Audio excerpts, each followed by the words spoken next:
Welcome, dear listener, to Boring History for Sleep, where the past drifts softly through time, and stories become a lullaby.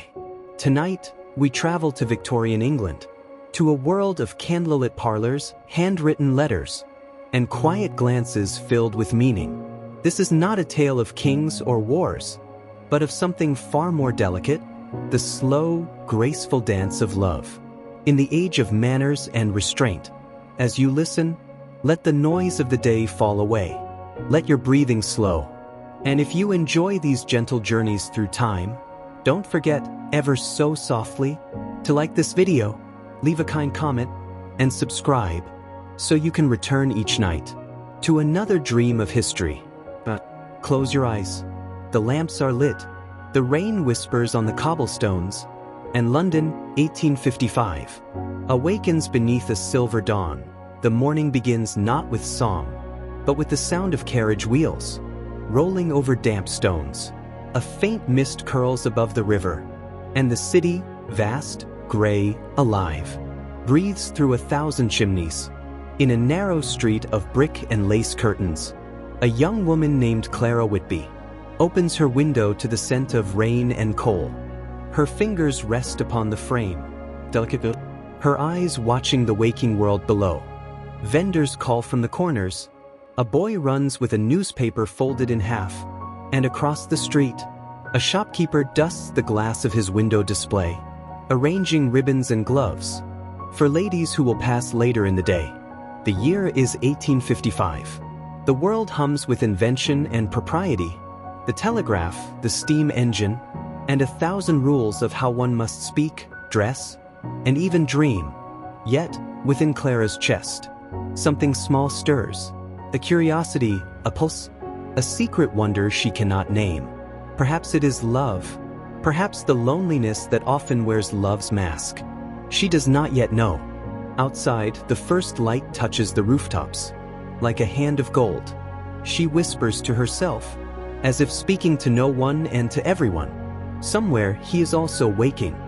Every morning in the Whitby household follows a rhythm, gentle, disciplined. The kettle hums upon the stove. The maid opens the curtains, and the faint scent of lavender soap floats through the hall. Clara sits before her mirror, brushing her chestnut hair exactly 100 times, as her governess once instructed. She studies her reflection, not with vanity, but with quiet observation.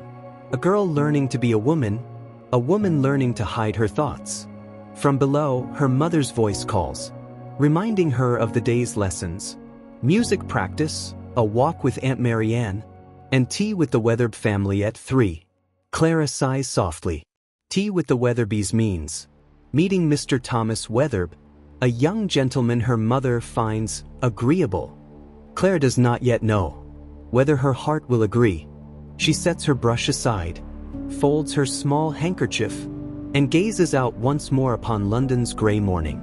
In the distance, church bells ring, slow, resonant, eternal, and beneath their sound, a quiet voice inside her whispers, "Something is beginning." By afternoon, the sky clears enough to show a pale sun. A carriage stops at the Whitby gate. Its wheels gleam with new polish. Its driver steps down, hat in hand. Mrs. Whitby greets the guests with the elegance of practiced hospitality, her smile graceful, her tone precise. Beside her, Clara curtsies, feeling the weight of eyes upon her. Thomas Wetherby stands tall, not handsome in the wild sense, but neat, polite, composed. His hands tremble just slightly as he bows. He too is new to this delicate art of conversation that must hint without revealing, promise without daring. The air in the parlor is sweet, with rosewater and nervous laughter. They speak of the weather, of music, of the latest novel by Dickens. Every glance feels rehearsed, yet somehow sincere. Clara's heart moves quietly, like the pendulum of a clock, not in excitement, but in rhythm, the rhythm of possibility. Evening rain begins again, soft against the glass. The Wetherbys prepare to leave, and Clara stands near the window, her hand brushing the curtain edge. Thomas hesitates before his farewell. The pause, a breath, a flicker of something unspoken.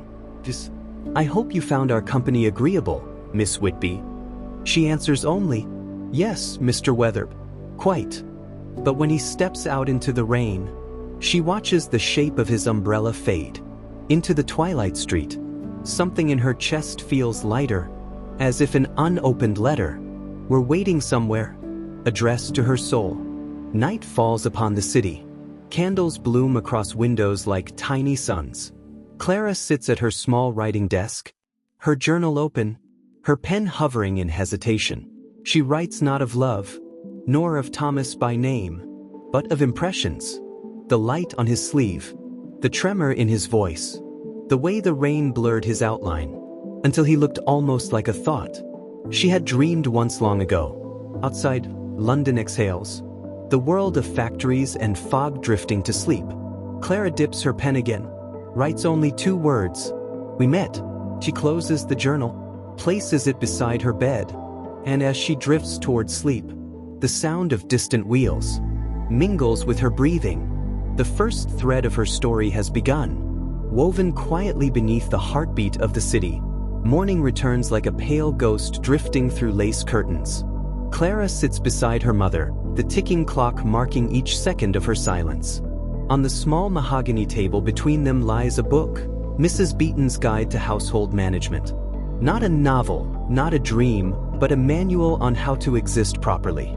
Her mother's voice is soft, but it cuts through the room like the edge of a folded letter. "A lady must never look too long at a gentleman, Clara. A glance, then away, just so." She demonstrates, her eyes turning and settling back into calm. "Too much interest," she continues, "invites speculation. Too little and he may think you cold. Balance, my dear. Always balance." Clara nods, though her mind drifts toward the memory of yesterday's rain. She wonders whether Thomas had noticed her quietness, whether he too replayed that moment by the window. Outside, London begins its slow hum again. The clip of boots, the whisper of fabric, the unseen rhythm of thousands of hearts beating beneath layers of manners. Clara breathes it all in, and for the first time she wonders whether love can exist inside a world so carefully arranged. The drawing room smells of bergamot and rose. The porcelain cups are thin as whispers, and every spoon clink is a polite punctuation in the symphony of conversation. Aunt Marianne speaks of a recent engagement, how the young lady received her suitor's letter through her father, how no meeting was permitted until the family approved his character. Clara listens, stirring her tea, the silver spoon tracing slow circles that never reach the edge of the cup. When she is asked her opinion, she answers carefully, "I think there must be kindness before consent. One should feel safe, not just proper." Her aunt smiles, indulgent. "How modern of you, my dear. Safety is for servants. For us, reputation is the truest comfort." The laughter that follows is polite and brief, but in Clara's chest, a quiet rebellion flickers. Not anger, not defiance, just the soft awareness that something within her does not fit this room. That evening, the rain returns, a faithful companion to her thoughts. Clara sits by her desk again, candlelight trembling across the page. She takes a clean sheet of paper and writes, "Dear Mr. Wetherby, I hope this letter finds you in good spirits. I have often thought of our conversation and the comfort of shared silence between words." She pauses, smiles faintly, then folds the paper and places it in her drawer, unsealed, unsent. Writing is enough. The act itself feels like breathing, a way to shape emotion without breaking the fragile shell of propriety. Somewhere in another part of the city, Thomas too sits at his desk, his quill hovering over a half-written note. He imagines her voice in the rhythm of the rain, and though neither of them sends a letter, their thoughts meet quietly in the space between. Sunday brings sunlight at last, thin but steady, like a promise. Clara and her mother take their morning walk in Hyde Park, their steps soft on the gravel path. Families pass, children laugh, and everywhere are parasols and careful smiles. Across the path, Clara sees Thomas walking with his sister. The meeting is not planned. It happens as if the day itself has conspired to place them here. They greet each other with measured politeness, their mothers exchanging compliments on the weather, their voices soft, their eyes watchful. For a brief moment, Thomas and Clara's gazes meet between sentences, not long enough to scandalize, but long enough to feel the quiet warmth of recognition. The park continues around them, 1,000 stories walking side by side. But for Clara, the sound fades into something tender, something still unnamed but real. That night, the city exhales again. Gas lamps flicker outside, their glow washing the curtains in amber light. Clara sits in bed, her journal open upon her knees. She writes slowly, each word a sigh. Today, I saw him again. We spoke little, yet I felt understood. Perhaps that is how affection begins. Not in confession, but in recognition. Her eyelids grow heavy. The candle burns low, and the shadows of its flame dance upon the wall like figures waltzing in silence. As she closes her eyes, the day softens into dream, the sound of rain and carriage wheels blending into the steady hum of sleep. And somewhere, beyond the reach of her thoughts, a story continues to unfold, quiet, patient, and timeless. Morning drifts in softly, pale and slow, carrying the sound of distant bells. Clara moves through her room as if within a dream, folding her shawl, aligning her gloves, placing a small pressed violet between the pages of a book. Her mother says flowers are decoration, but Clara has begun to think of them as words, as thoughts she cannot speak aloud. A violet for modesty, a white rose for silence, a pink one for something she dares not name. When she steps outside that afternoon, the city smells of rain upon iron gates, and in a fleeting moment she passes Thomas on the street. He tips his hat. She nods, just once, a single heartbeat of acknowledgement, nothing more, and yet her pulse quickens, as if that one small motion were a paragraph written in light. Later, she stands by her window, watching the reflection of gas lamps ripple across the glass, and wonders if he, too, feels how the simplest gesture can hold an entire conversation. Afternoon settles into the parlor like a sigh. Aunt Marianne arrives unannounced, her voice crisp, her scent of violets faint but insistent. She sits straight-backed upon the settee, gloves neatly folded upon her lap. "My dear Clara," she begins, "society is a language.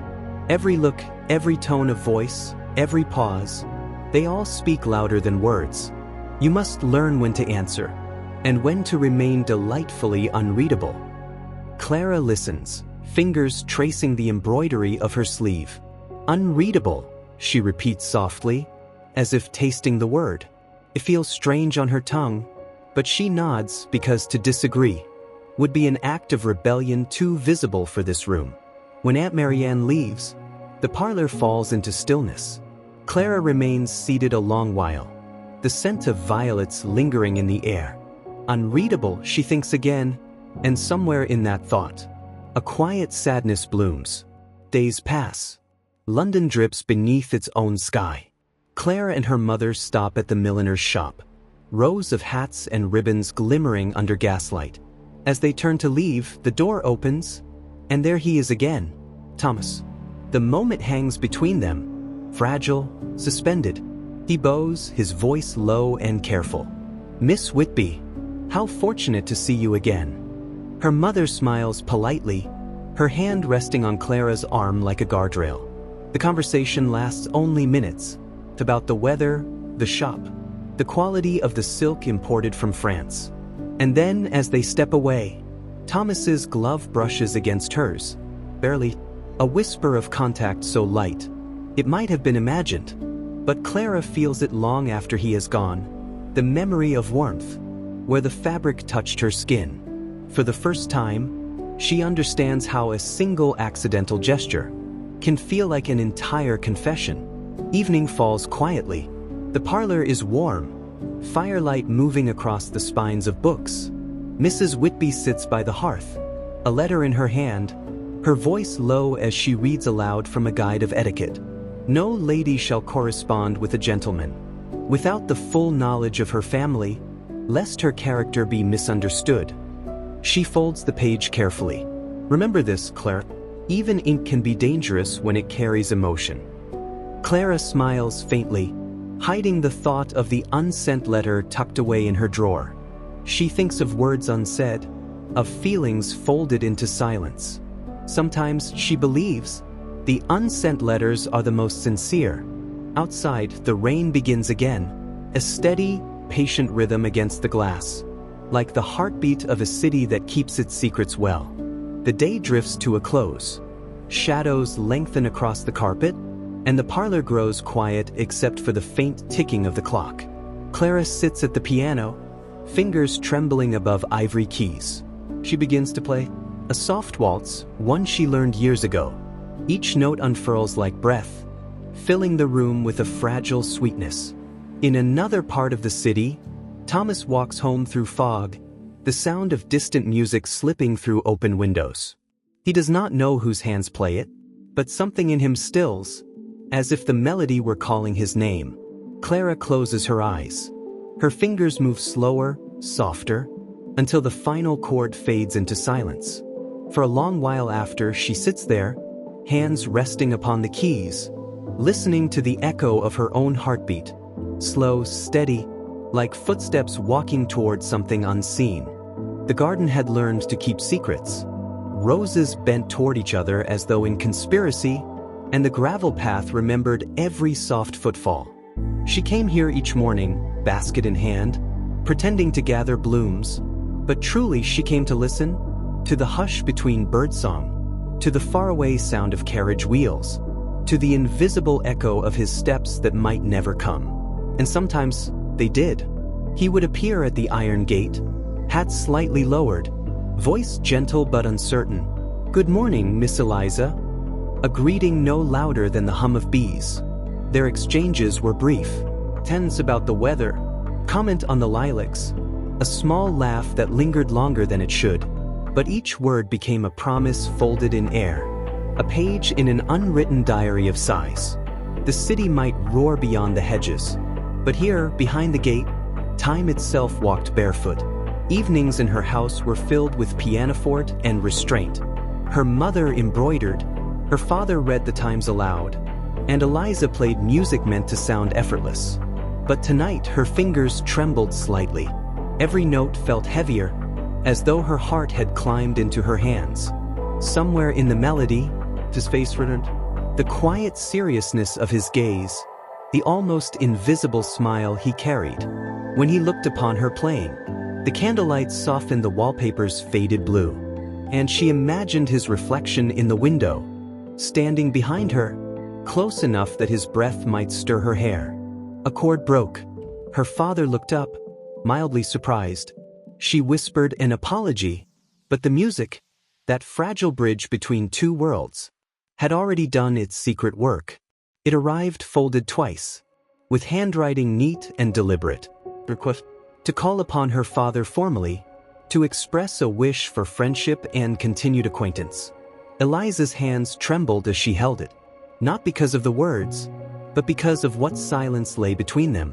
She read the note by the window, the light of dawn pale and forgiving. It felt almost unreal, like something dreamt and then found on waking. She did not reply herself. Her father would, in his careful manner, with ink and approval measured in propriety. But all day her mind glowed. Every corner of the house seemed brighter, every sound gentler. Love, in its Victorian disguise, had entered politely through the front door, carrying permission instead of passion. And yet it burned all the same. When he came, the house prepared itself. Windows were opened for air.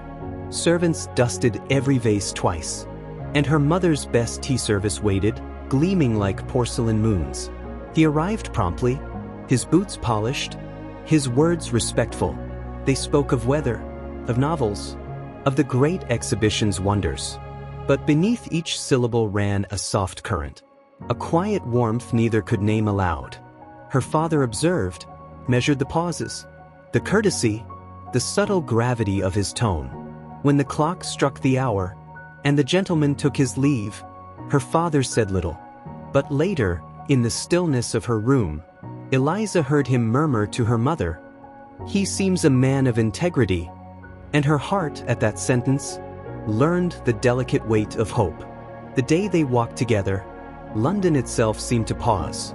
Hyde Park was filled with horses and laughter, children in white lace, and the distant cry of gulls above the Serpentine.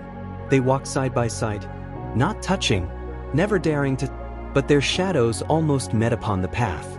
He spoke of travel, of his work, of things half ordinary, half profound. She listened, her gloved hand brushing her skirt, as though to steady the heart beneath it. At one moment, a small gust of wind lifted the ribbon at her neck. He reached, without thought, to fix it, and then stopped, his fingers hovering in the tender space between permission and desire. Neither spoke. The breeze carried their silence away like a confession. When they parted at dusk, she turned once, and he bowed, a gesture both formal and aching.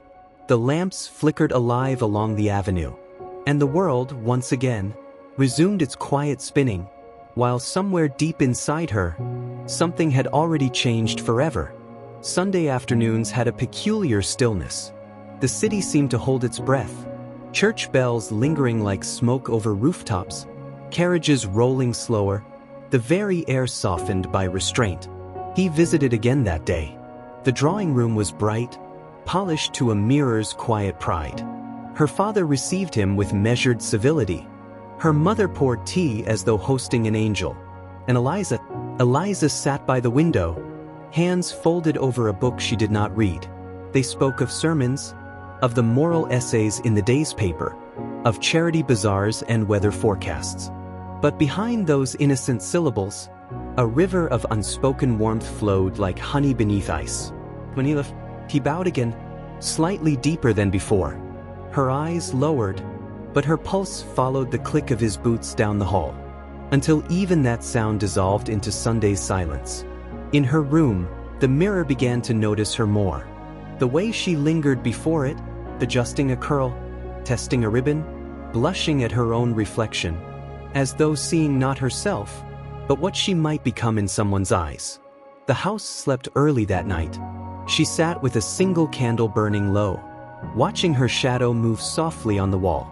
How strange, she thought, that something so invisible as affection could change the tilt of one's smile, the rhythm of one's breath, the quiet ache of waiting.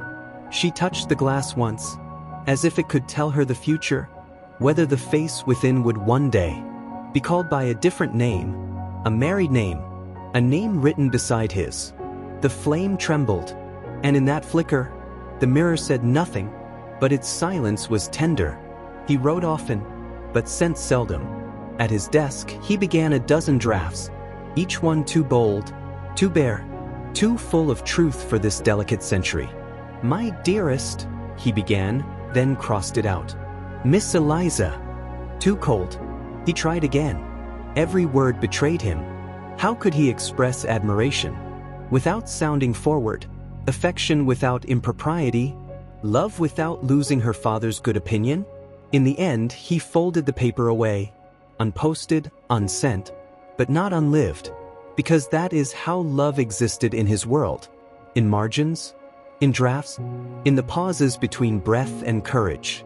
They met by chance again, if chance can ever be believed, when hearts begin to conspire with fate.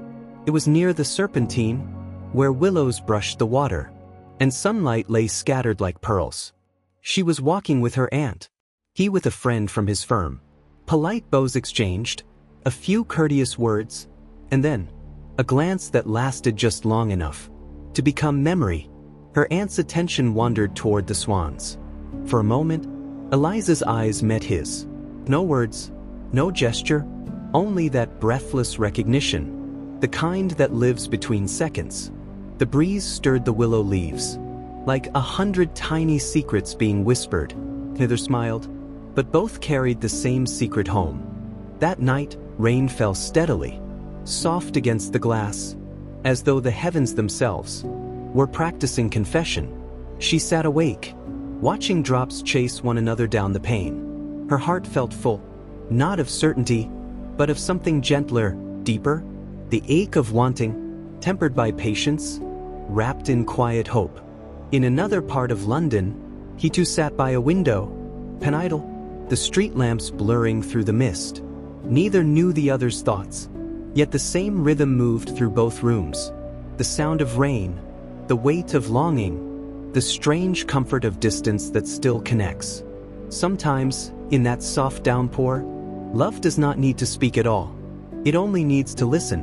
London moved like a tired symphony that morning. Street vendors calling, hooves clattering against cobblestone, steam rising from damp brick. She had come with her mother to choose ribbons and thread, her gloved hands folded politely, her eyes lowered in obedience to decorum. And then there he was, across the market, in his dark coat, speaking to a bookseller beneath the striped awning.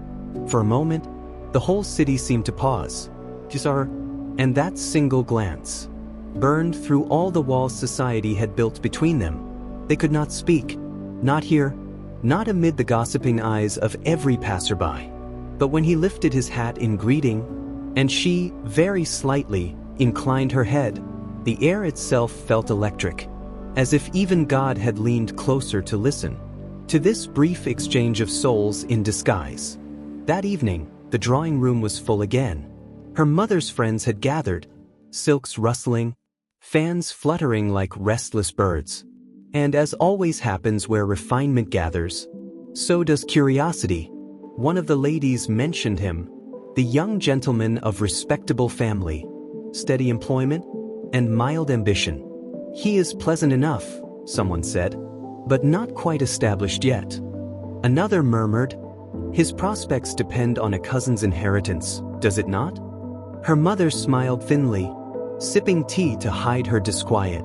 Eliza sat still, the calm surface of a lake hiding a trembling beneath. How cruelly elegant the world could be, weighing hearts on scales of income and reputation. When the guests had gone, her mother's hand rested on hers. He is kind, she said softly, but kindness is not always security, my dear.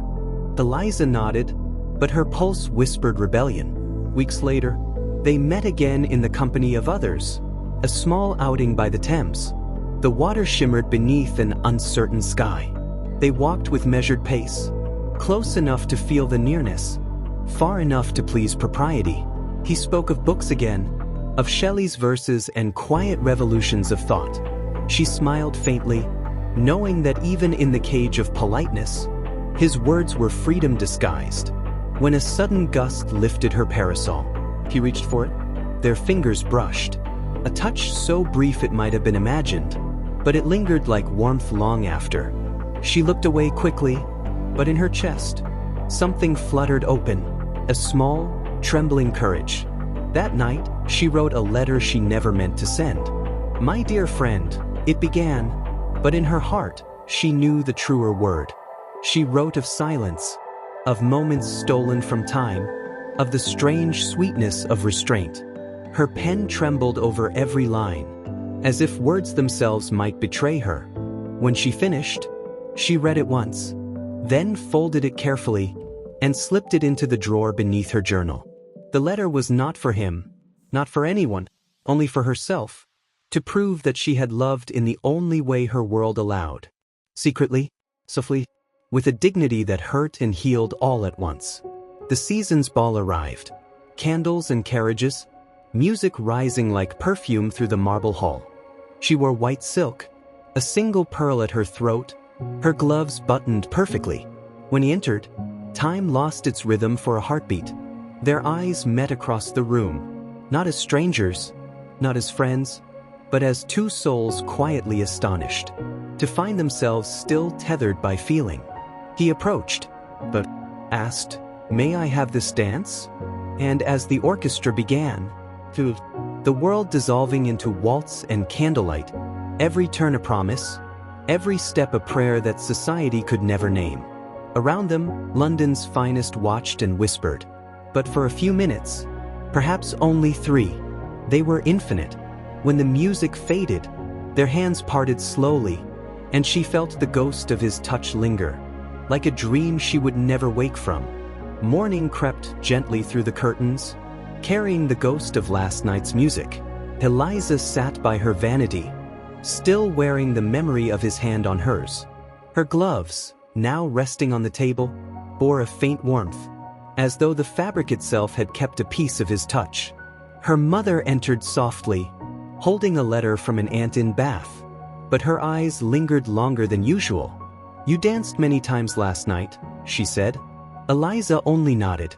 There was a pause. Not disapproving, not quite approving either. Just the unspoken weight of a mother who remembers her own youth and fears its repetition in her daughter.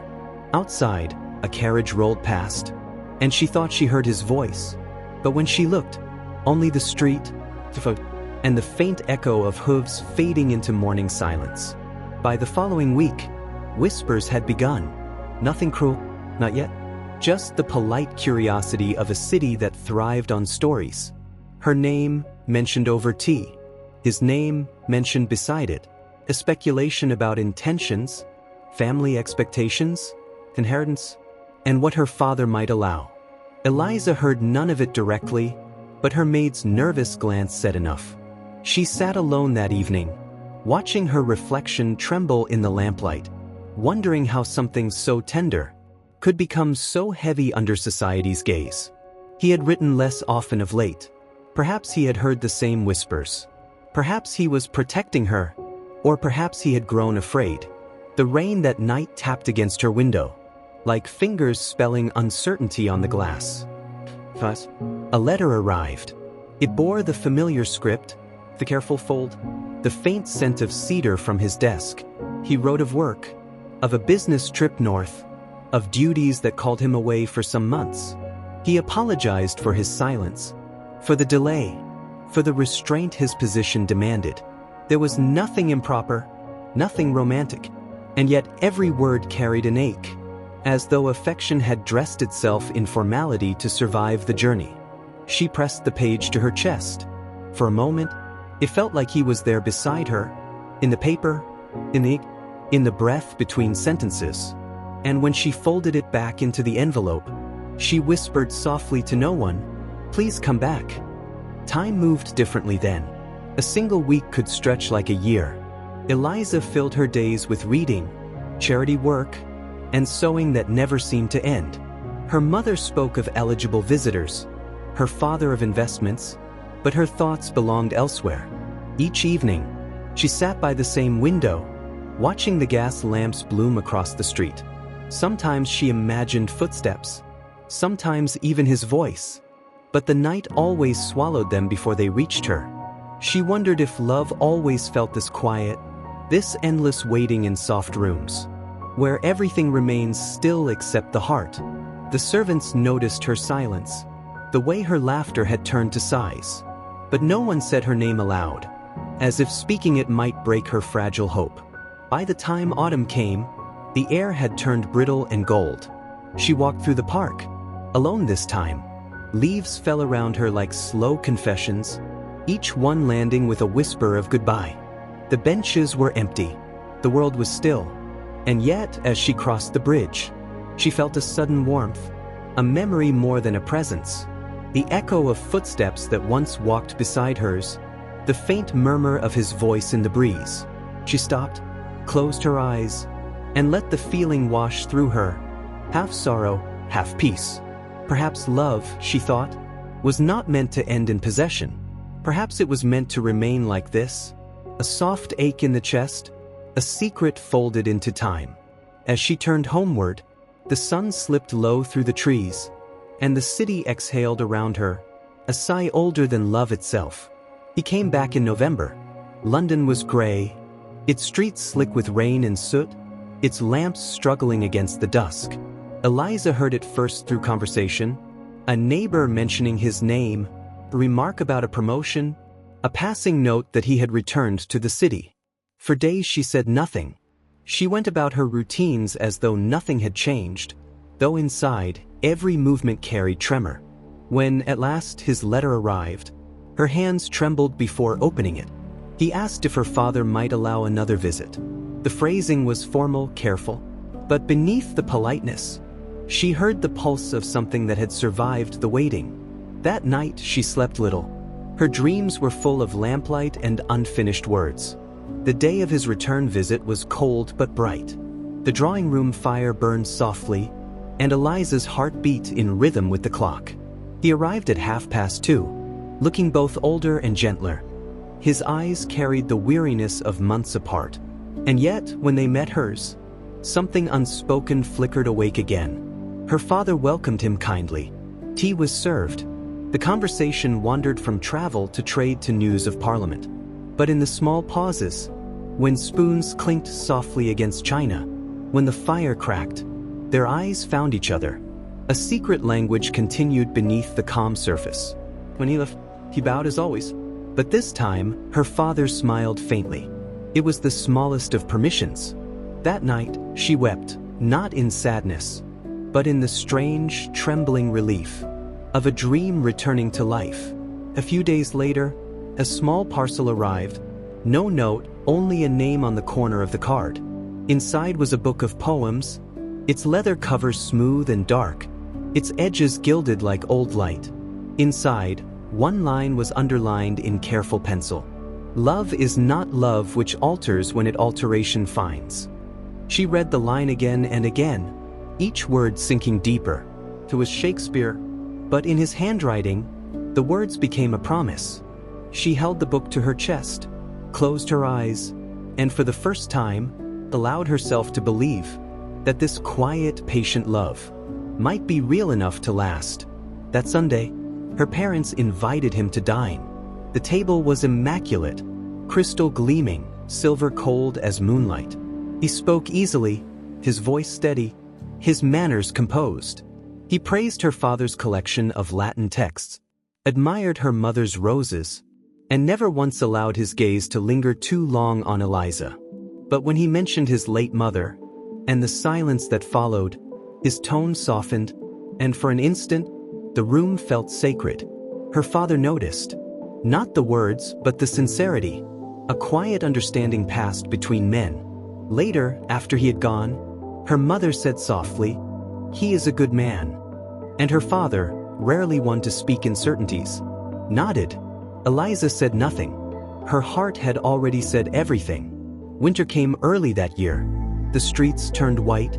The air smelled of coal and frost. Eliza stood by her window, watching the snow drift over the rooftops like soft forgetting. Somewhere out there, he walked the same streets, breathing the same cold air. Each snowflake seemed a letter unsent, a confession written in silence. And in that moment, she understood something simple, that love, in their world, was not a storm but a snowfall. It did not crash, it fell quietly, covering everything it touched. In stillness, when she closed the curtain, the room grew dim, the world muted to a hush. She whispered his name once, like a prayer no one would ever hear. Then she lay down, and sleep came slowly, like snow over London. Soft, endless, forgiving. The city awoke to bells and frost. A pale sun slid over the rooftops, and the year began in silence. Eliza stood by the window, a shawl wrapped close, her breath clouding the glass. It had been nearly a year since she'd first met him, and now every sound of the city, the turning of carriage wheels, the calls of vendors, the rustle of letters at the door, seemed to hum with possibility. Her father's voice echoed faintly from the study, and she heard him say a name, his name. She could not catch the rest. Only the warmth in her father's tone told her something had changed. Later that morning, when her mother entered her room, there was a gentleness in her eyes, a quiet, knowing smile. "Eliza," she said, "we may have visitors this afternoon." And in that single sentence, her heart forgot how to beat for a moment. The afternoon arrived draped in soft light.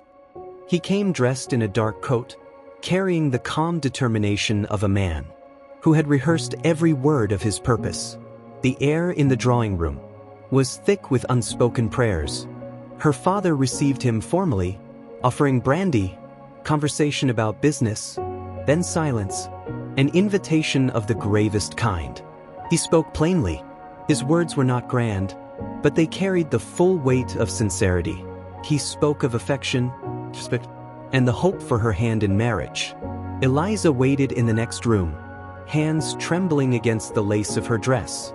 When she finally entered, her father looked at her with eyes soft and proud.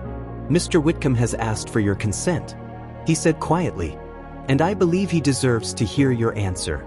The room seemed to shrink, the air thin as light. She turned to him, and in the smallest, gentlest voice she had ever known, she said, "Yes." They left the house together, the sky washed with the pale gold of winter sunset. Words failed them both for a while. Only the crunch of frost beneath their shoes spoke for them. When he finally broke the silence, his voice trembled just enough to betray relief. "I feared," he said, "that time or distance might change your heart." She smiled faintly. "Love," she whispered, "is not so easily undone by waiting." They stopped near the park gates, where bare trees reached toward the evening sky. He took her hand, carefully, reverently, as though it were something sacred. That single touch carried everything they had ever left unsaid. By the end of that week, their engagement was the talk of every drawing room. Cards arrived, acquaintances sent flowers and delicate congratulations. Even those who had once doubted now praised the excellent match. Her mother wept quietly in happiness. Her father wrote letters of arrangement and approval. And Eliza simply moved through it all like a dreamer. At night she sat awake, writing her new initials again and again, on scraps of paper, not out of vanity, but disbelief. How strange, she thought, that a single syllable could change a life. That something so simple as yes could alter the very rhythm of her days. She folded the papers away, smiling to herself in the half-dark, and whispered, "Thank you," to no one in particular, perhaps to time, perhaps to love itself. He brought it on a Sunday morning. The air was full of pale sunlight and promise. It was a simple gold band, delicate, unadorned, a circle without beginning or end. When he placed it on her finger, their hands trembled together, two lives meeting in one quiet instant. Neither spoke for a long while. The clock ticked softly. A sparrow landed on the windowsill. "The last," he said, "I have no riches, Eliza, only a heart that has never belonged to another." She smiled, tears gathering like dew. "Then it is wealth enough," said. The world went on. The carriages, the merchants, the sound of bells in distant churches. But within that small room, time stopped. Love had at last stepped from dream into daylight, and the city, for the briefest of moments, seemed to glow. The days passed in a quiet flutter of purpose. The drawing room became a small kingdom of fabric and flowers. Bolts of ivory silk lay folded on chairs, and ribbons the color of morning sky trailed across the floor. Eliza's mother moved like a gentle wind through it all, measuring, planning, smiling through tears. Her father kept his composure, though sometimes she caught him watching her, as if she were already halfway gone. The seamstress arrived each morning, pins glinting from her cuff, her hands steady and kind. Each fitting was an act of patience, each stitch a quiet prayer. That love would hold, that time would be kind. At night, when the house fell silent, Eliza would touch the gown where it hung, soft as breath, white as snow, and whisper, "This is really happening." The letters began to arrive. From cousins, aunts, distant friends. Some carried pressed flowers, others, faded photographs of long-ago weddings. One from her childhood friend Mary brought a smile that lingered all day. "Remember," it read, "love is not found only in the grand moments. It is built quietly, in the hours no one sees." She folded it carefully and tucked it inside her diary. Her fiancé wrote daily too, short, earnest notes that spoke of plans, and sometimes simply, "I miss you." Each word was a thread in a tapestry. They were both still learning to weave, and though she sometimes feared the future might be too vast to hold, his letters reminded her that the heart needs only a little space to feel infinite. One evening, he walked alone along the Thames. The water reflected the lamps like small trembling stars. He thought of the years behind him, the mistakes, the hesitations, the loneliness he'd once believed would never end. And now, ahead of him, a door opening into light. He thought of Eliza, her quiet laughter, her unguarded kindness, the way she listened more than she spoke. He wondered if he could ever deserve her. But then love is not earned, it is given. The river moved slow and silver beside him, and he whispered into the night, "I will keep her safe. I will be worthy of her trust." The wind carried his promise away, but perhaps the river heard it and kept it. The morning of the wedding rose with soft rain. It was the kind of rain that blessed rather than spoiled, turning the air silver and still. Inside the house, everything glowed. Candles flickered on the mantel. A fire hummed low and steady. Her mother pinned a sprig of myrtle into her hair and kissed her forehead. "You look just as I dreamed you would," she said. Eliza smiled, though her heart trembled like a leaf. She could hear the carriages arriving, the soft murmur of guests, the church bells calling. When she caught her reflection in the mirror, she hardly knew the face that looked back. There was no trace of the girl who once lingered by the window and wondered what love felt like. Only a woman now, gentle, ready, stepping into her own story. The church was small, warmed by candlelight and breath. Every sound seemed sacred, the rustle of silk, the turning of hymn book pages, the trembling hush before the music began. She walked the aisle slowly, her eyes finding his at once. All fear, all uncertainty fell away. He stood waiting, his expression unguarded and full of light. When the vows were spoken, their voices were quiet but certain. And when he placed the ring upon her hand, the same hand he had once held in a winter park, the world felt perfectly still. The bells began to ring, joyful, like the heartbeat of the city itself. Rain turned to sunlight, petals fell from the sky, and somewhere beyond the noise and laughter, a new life began, not in grandeur, but in quiet understanding. That love, in its truest form, is simply choosing each other, again and again, for all the days to come. Sunlight crept softly through the curtains, turning the room gold. The wedding flowers still lingered in vases, their scent faint but sweet, a reminder of the night before. Eliza woke first. For a moment she forgot where she was.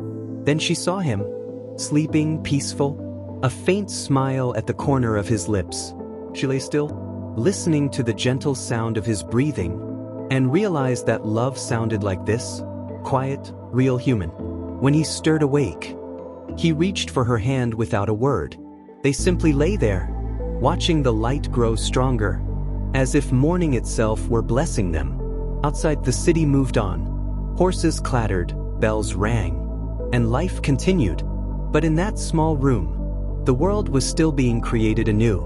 They settled in a modest home, not far from the river's bend. The walls were pale blue, the garden small but full of promise. Every corner carried the scent of newness, books freshly shelved, curtains just hung, a kettle humming on the stove. Eliza spent her mornings by the window, writing letters or tending flowers. He worked quietly at his desk, inking careful lines across paper, plans for the future, perhaps for a family one day. In the evenings, they would walk by the water, talking softly about everything and nothing. Sometimes they didn't speak at all, just listened to the hum of life around them, the world's quiet heartbeat. And always, when they returned home, the lamp in their window was waiting, a small flame against the dark, a promise that no matter what came, there would always be light.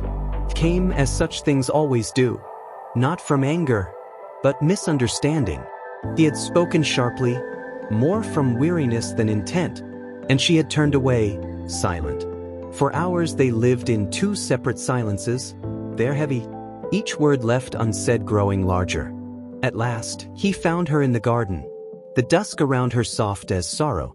"Eliza," he said, his voice low, uncertain. "I never meant to wound." She looked at him for a long time, then smiled faintly through tears. "We are learning," she whispered, "and learning is never gentle." He reached for her hand. It trembled, then steadied. In that moment, forgiveness bloomed quietly between them, as if love itself had exhaled. And the evening ended not in words, but in stillness, the truest kind of peace. The years turned softly, like pages in a book that no one wanted to finish. Spring came, and with it the hum of bees and the scent of lilacs. Summer ripened their days. With warmth and laughter, autumn followed, painting the city in gold and quiet nostalgia. And winter taught them tenderness. They learned to keep close by the fire, reading aloud or simply listening to the rain whisper against the panes. Sometimes she would rest her head on his shoulder, and he would say, "Do you ever wish for the old excitement, the rush of beginnings?" She would smile. "No," she'd reply softly. "I'd rather have the peace of what we've grown." And in that answer lay the secret of their love, that true devotion does not fade. It simply deepens, like roots growing silently beneath snow. One evening, as candles burned low, he found her by the window again, just as she had been years ago, watching the moon drift above the river. He stood behind her, his arms wrapping gently around her waist. Neither spoke for a long time. Finally, she whispered, "Do you remember the first time we walked by this water?" He nodded. "You wore a blue shawl. I was too afraid to touch your hand." She smiled, her reflection blurring with his in the glass. How strange that fear can become tenderness. They stayed like that for a while, the rhythm of the river echoing their own. Outside, the lamps of London shimmered, each one a small memory, each one a reminder that life's greatest moments are often found in the quietest hours, in the simple act of staying. The house had changed, though it happened so slowly they barely noticed. A new chair by the hearth, a shelf filled with books and folded letters, and in the corner, a cradle.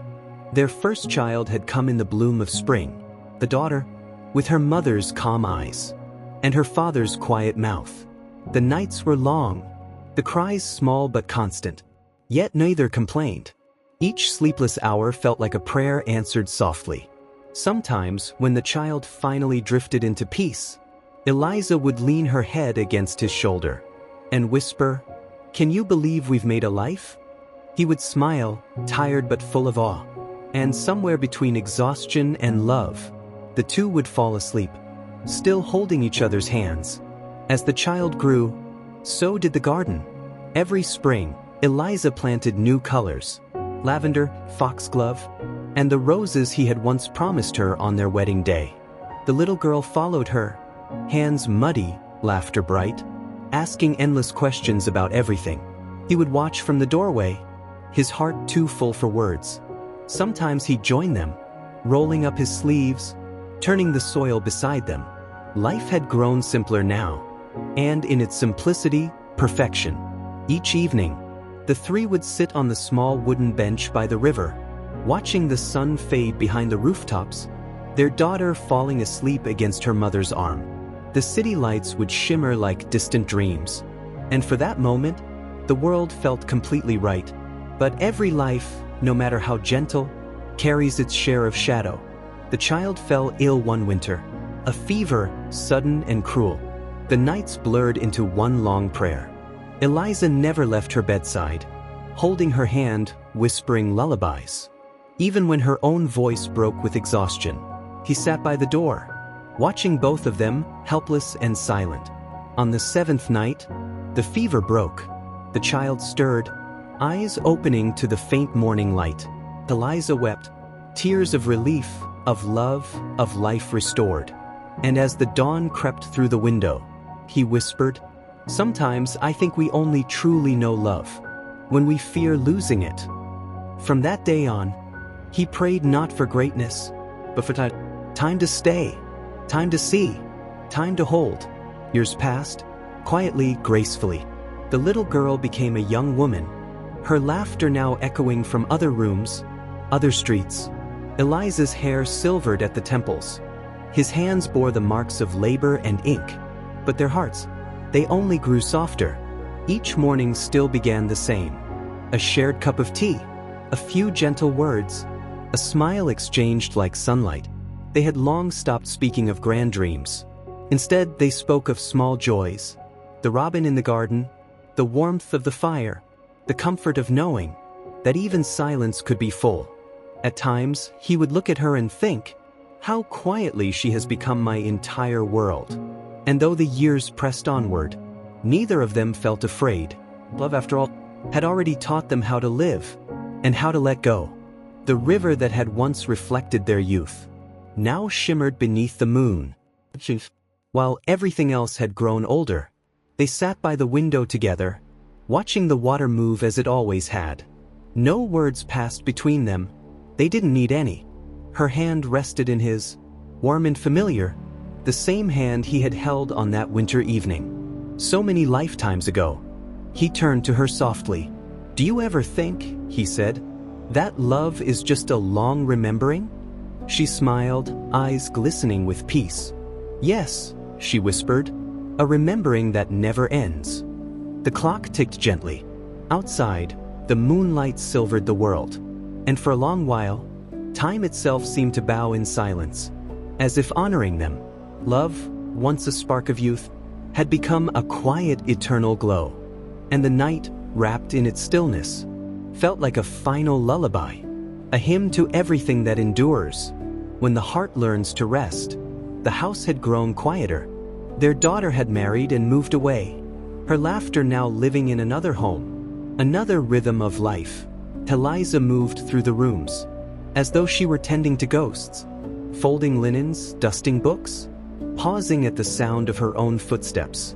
He still worked at his desk, though his writing had slowed. Sometimes she would bring him tea, and watch the candlelight tremble across his face. Neither spoke much these days, yet the silence between them was kind, the kind that comes from years of understanding, that words are no longer needed, when love has already said everything. At night, they would sit by the fire, her knitting, his reading, two old souls surrounded by the soft echo of life once lived.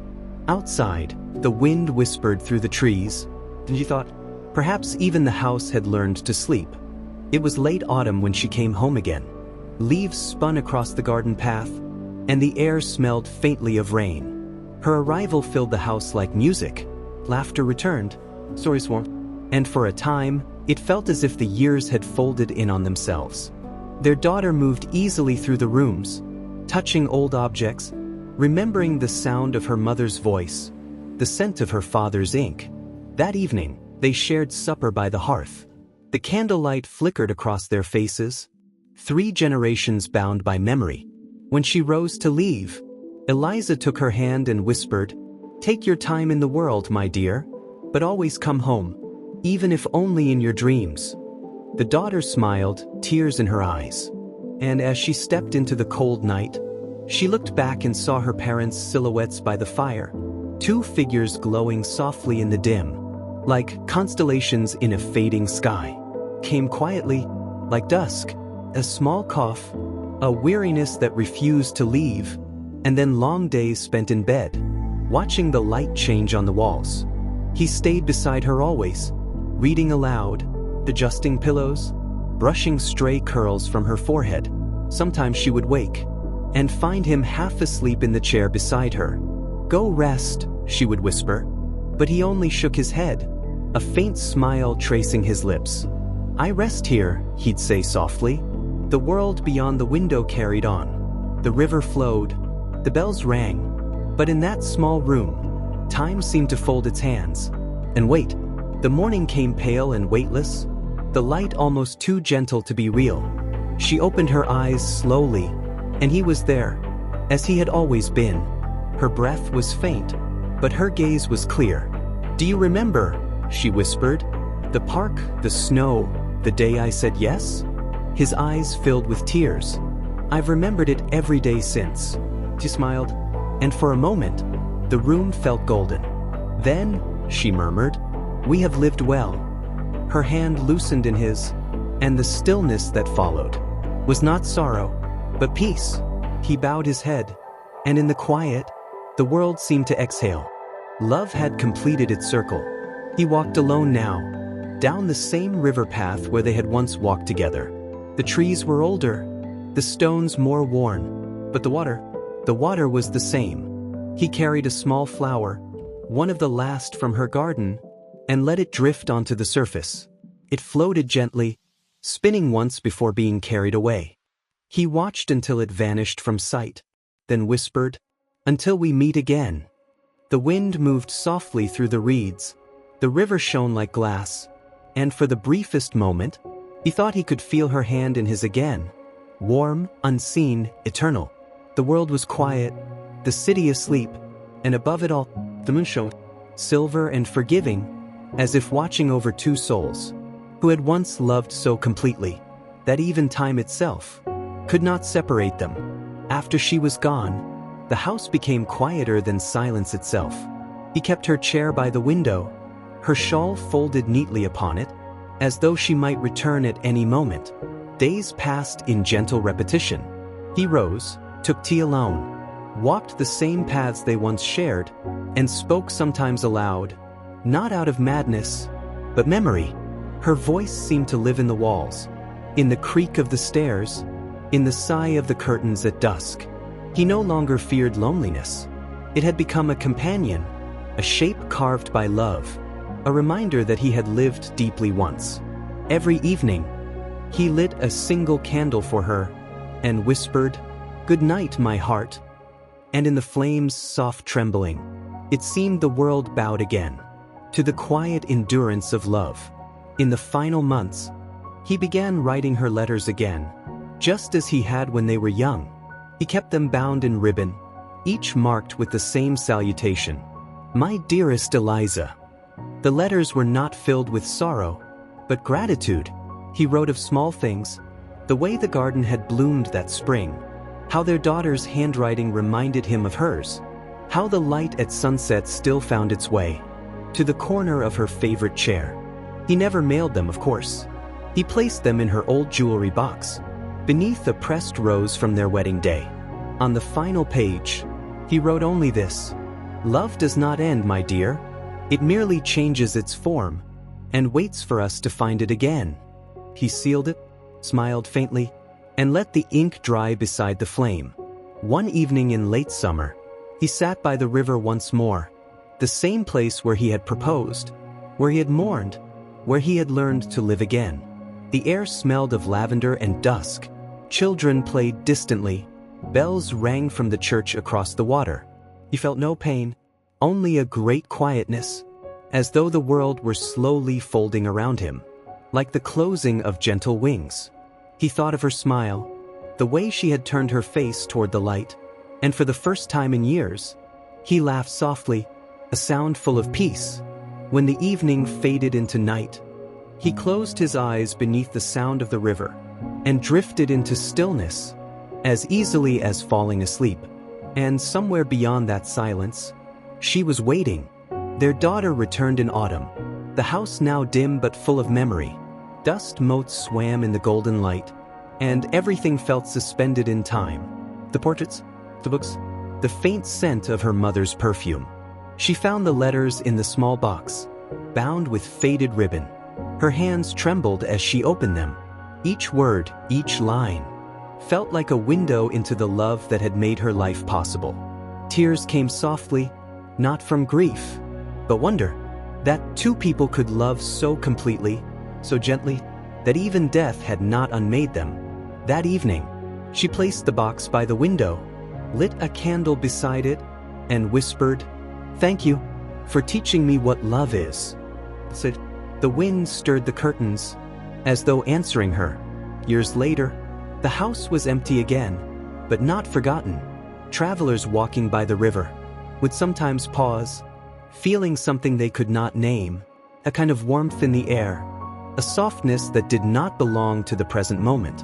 Some swore they saw two figures there at dusk, a man and a woman, hand in hand, their reflections shimmering in the water like memory made light. The river kept flowing, the seasons turned, but that place, that quiet bend of water and wind, remained sacred somehow, as though love itself had chosen to dwell there. And if you stood there long enough, in the hush of evening, you might feel it too, the truth that lives beyond time. That love does not fade. It becomes the air, the lullaby the world hums to itself. When all else has fallen silent, decades have passed, The river still winds its patient path through the meadow, but the house, their house, stands changed. Vines have crept along the stone walls, moss softens the steps, and the wooden beams sigh with age. Yet, the place hums with a quiet dignity, as if it remembers every laugh, every whisper, every hand that once traced its worn doorframe. A new family has moved in now, a young couple, with a child who plays in the tall grass, where roses once grew wild. They do not know the names of those who lived before, but sometimes at dusk, they pause and feel a strange comfort in the golden silence that fills the air. It is not emptiness, it is inheritance. One rainy afternoon, the young woman finds an old chest in the attic. Inside, beneath layers of linen and dust, she discovers a bundle of letters, yellowed, delicate, tied with a ribbon that has long lost its color. She reads the first page aloud. "My dearest Eliza." Something about the handwriting feels familiar, not in sight, but in soul. Hours pass unnoticed as she reads. Each word is a heartbeat from another century. Each line, a promise carried across time.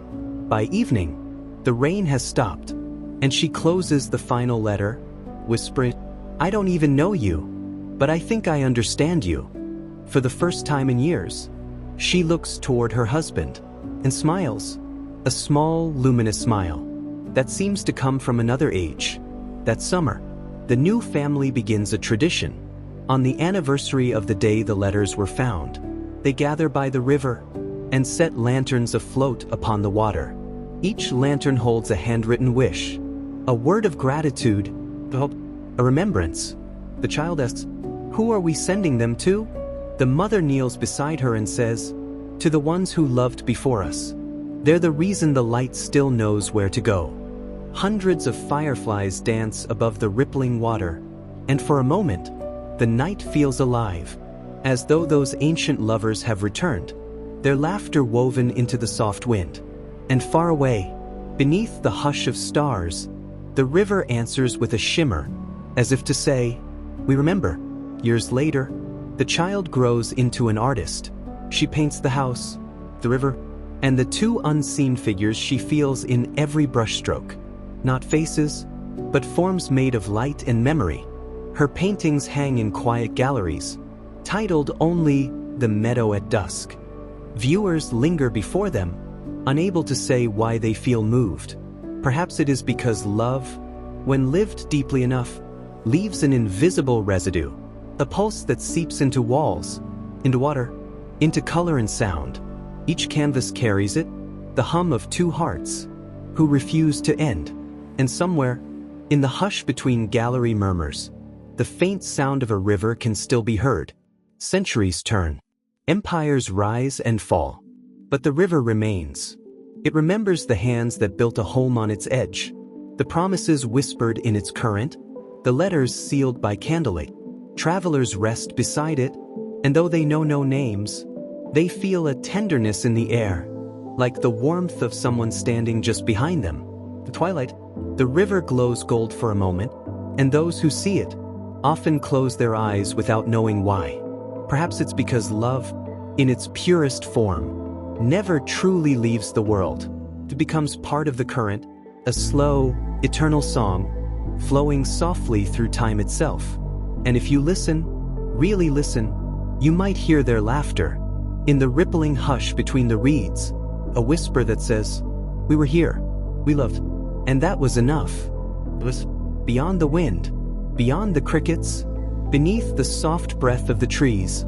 There is another voice. It is low, steady as a heartbeat beneath the soil.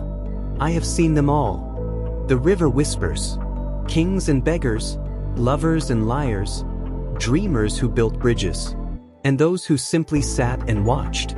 I remember their laughter. I remember the weight of their tears, but I never kept them. I carried them onward, so that no one would vanish completely. The river speaks as though it has known us all, as though it has carried each of our reflections in its flowing mirror, long after we have forgotten our own names. And then it sighs, a deep, shimmering sigh that could be mistaken for the sound of wind, but is really the earth, breathing. Night has fallen again. A silver fog rises from the water's edge, and every blade of grass glistens like crystal. The world feels suspended, as though holding its breath. Far beyond the hills, the faint toll of a distant church bell drifts across the air. No one answers it. No one needs to. In the quiet, the sound becomes prayer. Somewhere, an old oak bends its branches toward the water, its roots deep in the soil that once held the house. Who remembers? Not in thought, but in feeling. The soil carries the pulse of all who touched it. And if you press your ear to the ground, you can almost hear them, the quiet murmurs of centuries sleeping side by side, each one resting in the same lullaby. Now the river dreams, and within its dream, there are cities made of light, voices that hum like old songs, and faces that flicker like candle flames in a draft. It dreams of every reflection it has ever held. The girl with the parasol, the man riding by lamplight, the child releasing a lantern. They drift together in the current, not as ghosts, but as patterns of warmth, shimmering, dissolving, reforming. The river carries them through time, through moonlight and mist, through centuries of sleep. It does not know where it flows, nor where it began. It only knows that it must keep moving, softly, endlessly, until the sea takes everything home. The river meets the sea, and in that union, there is silence, not absence, but completion. The salt embraces the fresh, the past embraces the present, and everything that was ever separated finally becomes one. Here, there is no beginning, no ending, only the deep, gentle hum of the world remembering itself. If you listen, you might hear a whisper beneath the waves. They lived, they love, and I carried them here. The sea doesn't mourn, it doesn't celebrate, it simply holds every memory, every name, every sigh, like a mother, keeps them safe in its blue cradle. Now, everything is quiet. The house, the meadow, the river, the sea, all rest beneath the same moon. Somewhere in the distance, a single lantern still drifts, its flame small, but unyielding. It floats without hurry, without fear, toward the horizon where sky and water become one. The world breathes in, the world breathes out, and in that rhythm, the rhythm of sleep, the rhythm of life, all things find peace. The lovers, the river, the sea, the earth, they are no longer separate. They have become the same soft pulse that moves through everything, a lullaby sung by time itself. So, dear listener, close your eyes. Let go. The world is still turning, softly, quietly, carrying you with it, homeward, to rest. High above the living rooms, the attic rests under slanted beams of timber. Dust motes drift lazily in the sunbeams that pierce the small windows. Here the past lingers, soft and unhurried. A forgotten music box lies open, its delicate notes faintly echoing, as if rehearsing a lullaby from centuries ago. The child of the house, now grown, enters quietly, running fingers along the grooves of old floorboards, feeling the pulse of those who once lived here. Everything is quiet, yet the walls speak in whispers, gentle reminders that life continues. That memory is a garden, where love never truly dies. Outside, the garden breathes in the dusk. Roses lean into each other, their petals heavy with dew. The air is sweet with the scent of lavender and wet earth. The grown child walks slowly along the stone path, hands brushing against flower stems, listening to the cricket's evening song. It is here, in this gentle twilight, that the connection between past and present feels closest. The house, the garden, the letters, all seem to exhale together, as if saying, remember, feel, breathe, rest. Every step on the path is soft. Every breath is slow. The world seems to have paused, just long enough for the heart to catch up. That night, candles flicker in the windows, casting shadows that dance quietly on the walls. In the soft glow, the grown child reads the letters again, allowing the words to wash over them, like a gentle tide. The thoughts of long-gone lovers, their hopes, fears, and whispered confessions, become a bridge to the present. Even in solitude, the house feels alive. Each flickering flame, each quiet shadow, carries the weight of all who came before. It is a reminder that love is more than fleeting. It is a whisper that travels across time, waiting for someone patient enough to hear. Rain begins to fall, first in drops, then in a steady, soothing rhythm. The sound is a gentle drumbeat on the roof, on the garden leaves, on the old windows that have witnessed generations. The grown child sits by the window, watching the silver thread of water run down the glass. Every drop is a note, every splash a tiny heartbeat. The world outside becomes a melody of calm, a lullaby for anyone who listens. And within that soft percussion, all fears and worries dissolve. Even time itself seems to sigh, and the heart finds quiet in the simple rhythm of the rain. As night deepens, the stars slowly ignite in the sky, each one a silent witness to the unfolding of countless lives. The grown child lies down on the old oak floor, arms resting gently at their sides, eyes half closed in the warm candlelight. The whispers of the house, the hum of the garden, the rhythm of the rain, all merge into a single, gentle lullaby.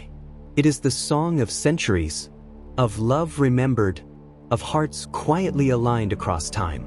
And in that lullaby, sleep arrives like a tender visitor, slowly, softly, carrying every listener into the calm embrace of night.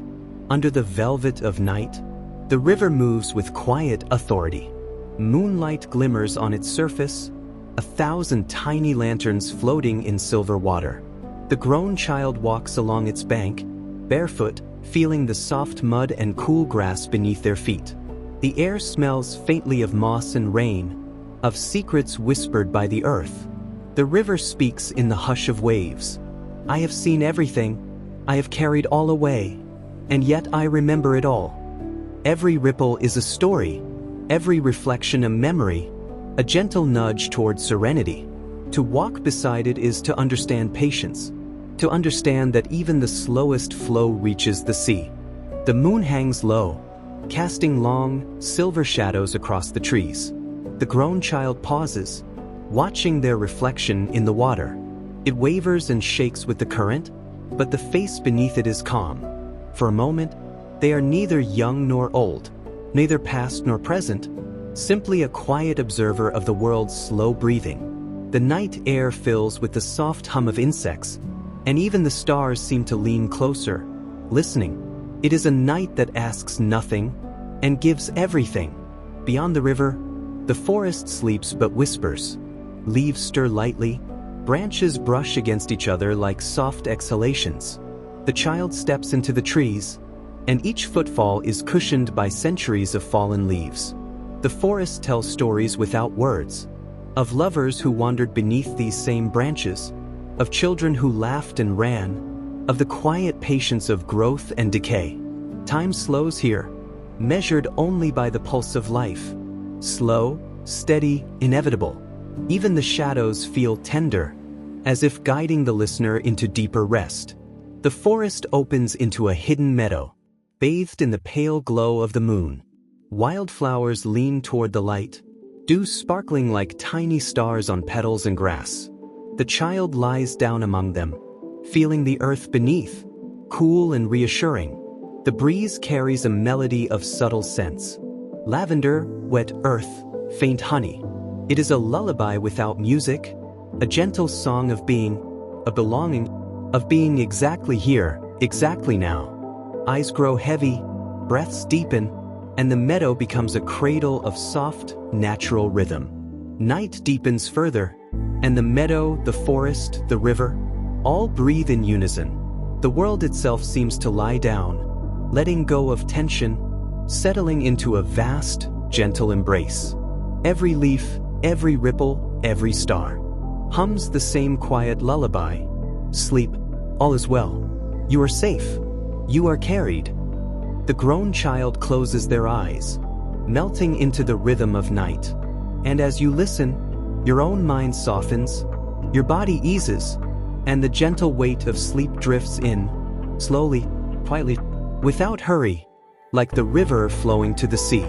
The night sky drapes the world in ink and silver, and the wind carries a trail of fallen leaves along the quiet lane. Each leaf twirls softly, spinning like a slow dance in the moonlight, before coming to rest on the damp earth. The grown child walks slowly along the path, barefoot, feeling the cool, soft ground beneath their feet. The leaves rustle with the memory of seasons past, as though every autumn that has ever been is breathing softly beneath the moon.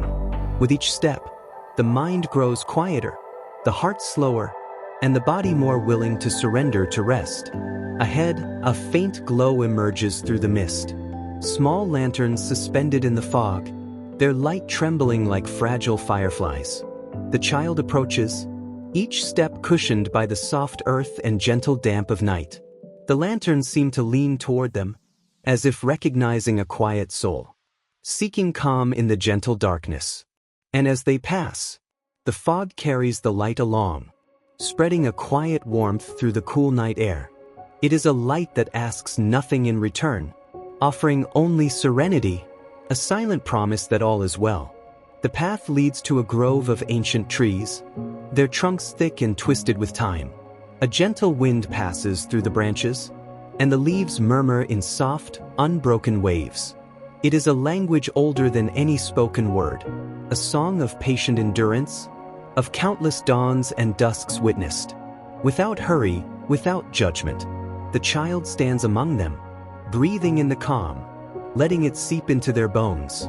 And as the trees whisper, sleep tiptoes closer, soft as moss, soft as shadow, soft as the unspoken lullabies of centuries. The grove opens into a wide meadow, shrouded in silver mist. Every blade of grass glistens faintly, as if kissed by the moon itself. The child lies down gently, arms resting beside them, feeling the mist curl around their shoulders. Like a cool, protective blanket, the meadow hums in silence, a pulse that matches the quiet heartbeat within. All tension slips away, worries, memories, thoughts, carried off in the tender folds of mist. Even time itself seems to pause, allowing only the calm rhythm of breath and night. Above, the stars awaken in quiet brilliance, twin fires of patience and eternity. Each one glimmers slowly, steady as a heartbeat, a distant light that has seen everything and yet waits for nothing. The child closes their eyes completely, melting into the world, into the sound of their own breath, into the gentle, steady pulse of night. The river flows, the leaves fall, the fog curls, and the stars hum a lullaby, soft, endless, and calm. Sleep now, all is well. You are carried, you are home. And as you listen, your mind softens, your body relaxes, and the slow, gentle weight of sleep carries you away, lightly, endlessly, into the comfort of night. A small pond rests in the heart of the meadow, its surface perfectly still, reflecting the stars above like a fragile mirror. The grown child approaches, kneeling gently at the water's edge. Every ripple is swallowed instantly, as if the pond knows the need for calm. The air is cool and scented with wet earth, carrying a faint melody of night insects and rustling leaves. Here, at the water's edge, the mind feels weightless, and the body leans naturally into rest. It is a quiet sanctuary, a place untouched by hurry or worry, where time itself bends in reverence. As the night deepens, fireflies awaken, tiny lanterns floating lazily in the gentle darkness. The child rises and walks among them, letting their soft glow brush against fingertips and hair. Each flicker is a heartbeat, each tiny light a whispered word from the night. All is calm, all is safe. The meadow, the pond, the grove, and the soft earth join together in a harmonious lullaby, where nothing disturbs the mind, and nothing presses upon the soul. Breathing slows, thoughts drift, and the quiet hum of life becomes a gentle, rhythmic song of rest. A slender wooden bridge stretches across a shallow stream, its surface bathed in soft, silver moonlight. The child steps onto it, barefoot, feeling the smooth wood beneath their feet. The stream murmurs below, a quiet accompaniment to the night's chorus. Each step carries them further into stillness, further into serenity, as if the bridge itself is a passage. From waking thought into deep sleep, every sound is softened, every shadow gentle, and the mind begins to float on the slow current of quiet night. On the other side of the bridge, the meadow opens wide, infinite under the stars. Soft grass cushions every movement, and the child lies down fully, arms stretched lightly, body sinking into the embrace of the earth.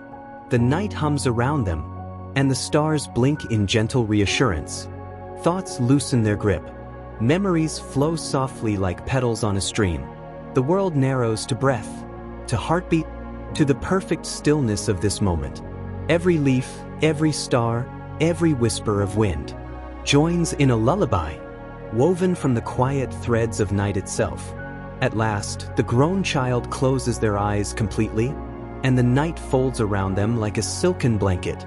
The river, the pond, the forest, the bridge, and the meadow all breathe in unison, creating a rhythm both ancient and eternal. The stars continue their watch, steady and soft, while the moonlight pours silver calm across the earth. And in this gentle, perfect moment, sleep arrives fully, quiet, slow, complete. The listener drifts, carried gently by the stories of love, life, and memory, softly, endlessly, into the peaceful embrace of night. Sleep now, for all is calm. You are safe. You are carried. You are home. Soft ambient wind, faint crickets in the background. The narrator's voice slows, deepens, and becomes a whisper of comfort. And so, the story settles. The fields grow still. The rivers fold into silence. And the stars keep their patient watch above the dreaming earth. Somewhere between the last word and your next breath, the world becomes lighter, as if all weight has quietly dissolved. You are not in the past anymore. You are not in the rush of the day. You are simply here, floating between thought and dream, held in the quiet rhythm of night. Let the music fade. Let your eyes rest. The story will stay with you, woven into your heartbeat, soft as moonlight on water. A pause, the sound of night lingers. If you found peace in this journey, let the world know it still matters. The calm, the slowness, the remembering. Leave a quiet mark before you drift away. A like, a comment, a whisper in the dark. And when the next night comes, return again, to wander gently through another forgotten dream of history. Music swells softly, lullaby tones and distant wind chimes. Good night, traveler of time. Sleep deeply, sleep safely, sleep well.